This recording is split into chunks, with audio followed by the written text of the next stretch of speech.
So my story of developing into a professional dominant, it's a very rare career. I honestly don't know how the hell this happened, but I'm so fortunate to be here. Before I get into the narrative, I do want to preface with something I believe in a lot, which is you do not need trauma in order to get into kink. And I really don't want to send the message that kink and BDSM are just some maladaptive coping mechanism for unresolved trauma.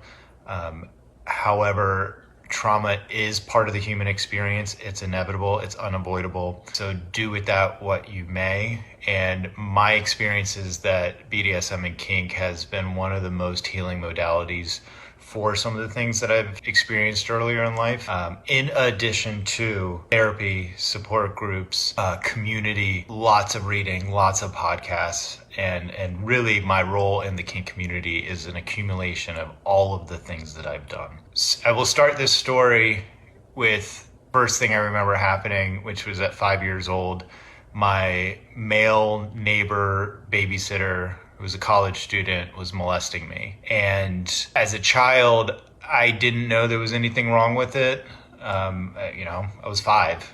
And so I didn't really say anything about it. But then when my parents did come to find out what happened, that's when the real trauma happened, because my parents didn't do anything about it. He wasn't my babysitter anymore, but I was still permitted to play with him. I was still permitted to see him.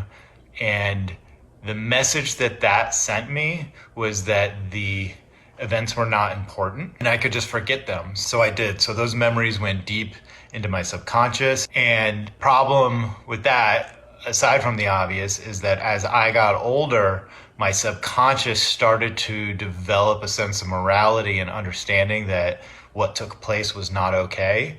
However, my conscious mind had not caught up because it had chosen to repress all of those memories.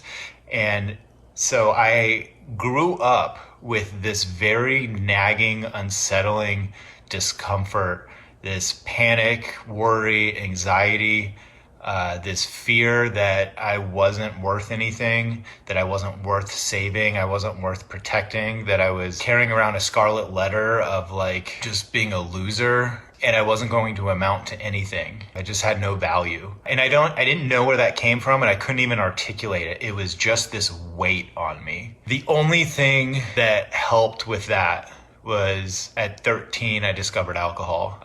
And then 14, 15, I started doing drugs. And we will pick that up in the next video. Love you.